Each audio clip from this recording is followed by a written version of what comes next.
Tinggi, lahir 50 tahun yang lalu di kota Bukit Tinggi. SD di Bukit Tinggi, SMP di Bukit Tinggi, SMA di Bukit Tinggi.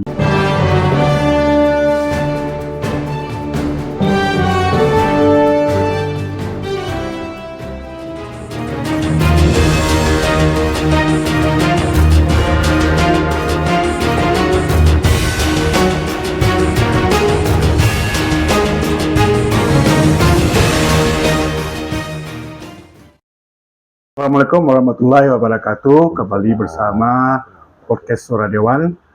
Pada kesempatan kali ini kita berjumpa dengan Bapak Wakil Ketua DPD Kota Bukit Tinggi, Zuhamdi Nova Chandra IB. Assalamualaikum, Pak. Waalaikumsalam. Sehat ya, Pak ya? Sehat, alhamdulillah. Ya, alhamdulillah.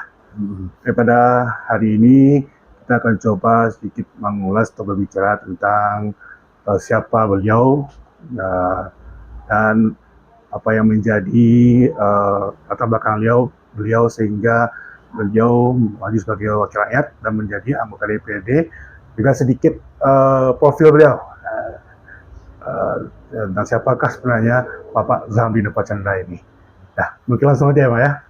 Ya, mungkin bisa kita Pak ingin tahu sih siapa sih sebenarnya Bapak Zuhamdi Nova Chandra ini, Pak. Ya. Mulai dari abang karir mungkin profesi sampai sekarang abang menjadi wakil ketua DPRD. Ya. Mungkin bisa abang ceritakan itu, Pak. Ya. Terima kasih Bung Edward yang telah mengundang kami pada kegiatan di acara Suara Dewan pada siang hari ini. Yang pertama tentu kami terima kasih atas undangan ini. Kemudian dapat kami sampaikan, kami perkenalkan diri kembali bahwa nama lengkap kami Zuhamdi Nova Chandra Intan Bahagia.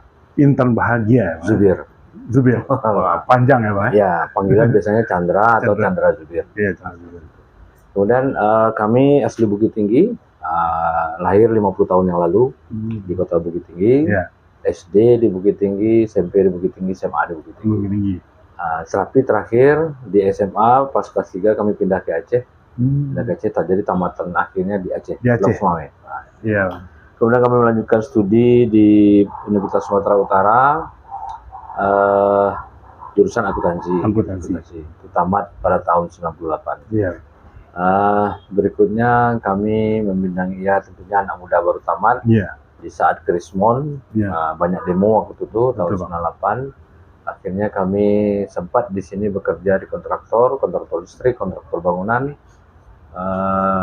dan juga beberapa bidang pemasaran. Kalau dulu zaman-zaman tahun itu kita sering ikut marketing di perumahan, perumahan dan pertokoan, kemudian juga marketing kartu kredit.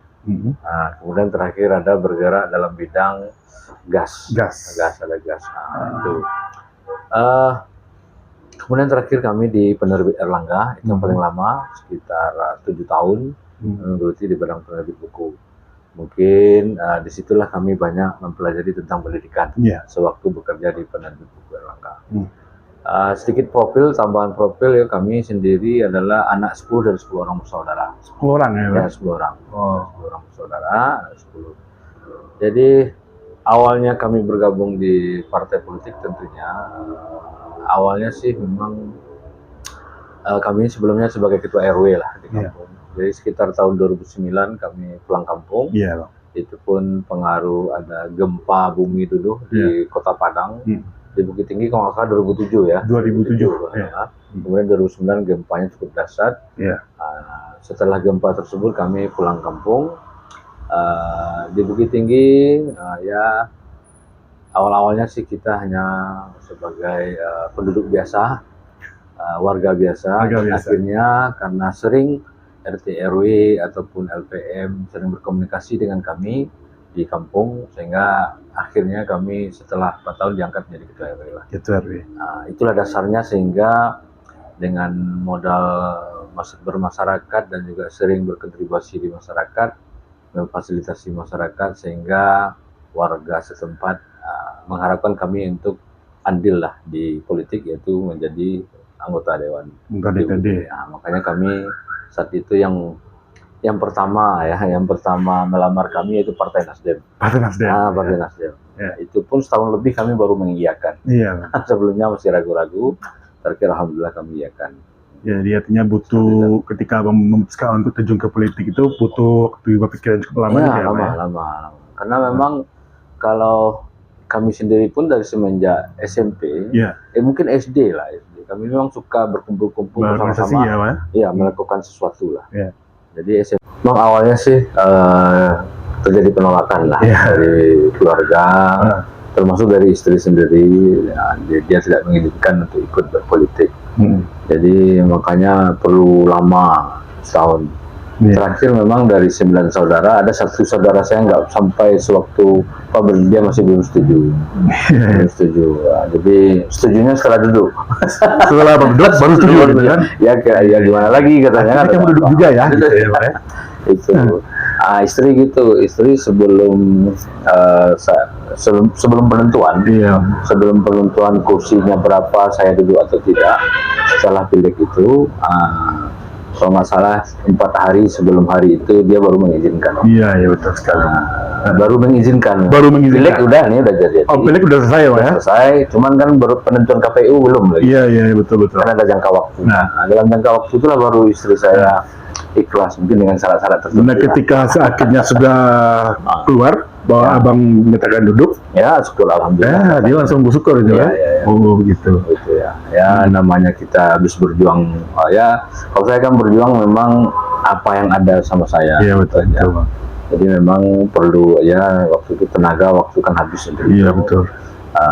Dan lagi waktu itu di Partai Nasdem saya dipercayakan juga untuk mengelolanya. Maksudnya setiap kegiatan banyak yang diserahkan pengurus waktu itu memberikan tanggung jawab kepada iya betul. Makanya banyak kegiatan lah, kegiatan.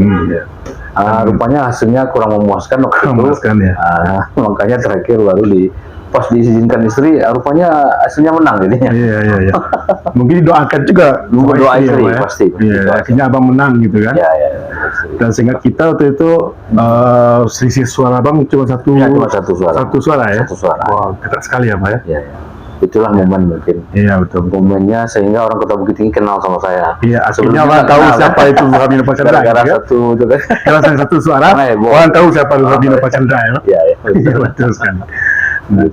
Nah, ketika periode pertama abang duduk sebagai anggota legislatif gitu kan, bidang apa mungkin yang menjadi fokus abang ketika pertama kali abang duduk sebagai wakil rakyat?